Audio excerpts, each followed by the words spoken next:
Father Christopher, thank you for joining us. It's a pleasure to have you on the Progeny podcast. Considering you are a priest, what made you get into studying and lecturing about Islam? It started really with Fatima, Lady Fatima, because I was researching Hussein, and of course you have to then read about his mother. Yeah. And I was quite shocked that there's so much devotion to Fatima and so little written about her. She was a real person and played a fundamental role in the very start of the preaching of the Prophet. And therefore you can't just, have holy books about her. You need to discover who she was. So I decided to do my doctoral thesis on her. And I produced what I hope still and think still was the first real biography of Lady Fatima. I mean, in a Western language, but based on the Arabic sources. And your second book is on? So the second book is really, in a sense, a bit of a joke, in that there was a group of us in Rome, professors. All of us have doctorates in Arabic Islamic studies. So we were sitting around a table at lunch, basically complaining that the Muslim scholars are not writing about the women of Karbala, for example, substantial work. And we each decided that we would take a female figure and produce a proper biography. So, of course, I took Zainab. I said, oh, well, I know her mother. I'm going to now do her. None of the others were serious. So none of the others actually did anything. The book is called Half of My Heart because there was a lament that Zainab sung, I think, on the day of Karbala myself.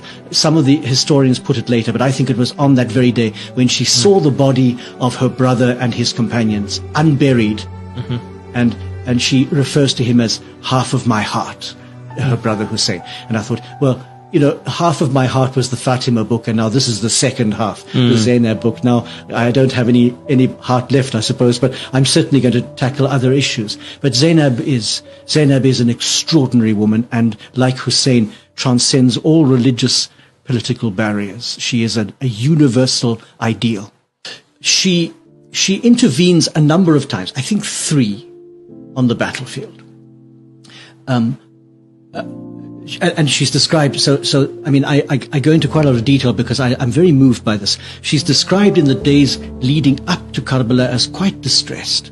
She hears the enemy army coming and she breaks down. She hears Al-Hussein making this lament about tomorrow so many will be dead, and she breaks down, saying that he's had a vision of his own grandfather saying, you are coming to us, and she breaks down. So she's quite frail and fragile on the eve of the battle. But on the day of the battle, there's a remarkable change, and even the Sunni authors record that she looked like the sun rising as she came out onto the battlefield. And 3 times she walks out of the women's tents right into the middle of the fighting, one to intervene when her nephew is killed. So Ali, the oldest of Hussein's sons, is killed. A second time she comes out to chase after this little boy at Hussein's command, and she can't catch him. He's too fast for her because he wants to fight with his uncle. And a third time she comes out to challenge the men killing Al-Hussein. And it's this famous challenge where somebody as terrible as Umar bin Sa'd turns away and weeps because he's challenged by her and he knows that he's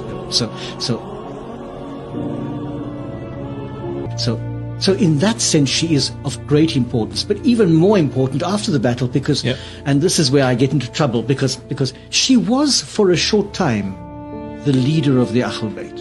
There's no doubt about that. Young Ali bin al-Hussein was much too sick to function immediately after the battle, and his life, in fact, is saved twice.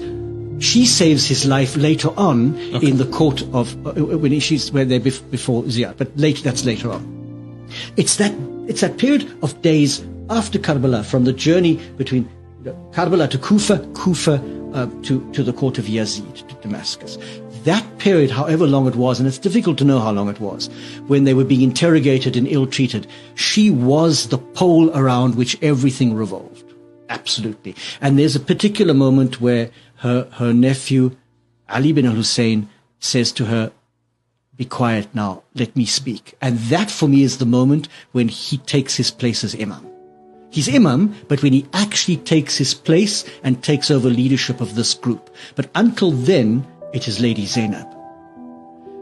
And I always defend this by saying, she's not a woman with masculine virtues.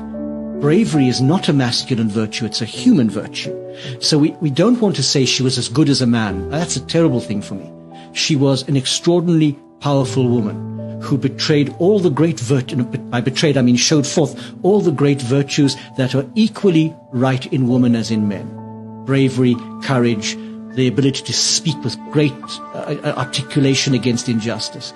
And in a sense, she functioned as the leader of the House of Islam. Now, I mean, of the Ahl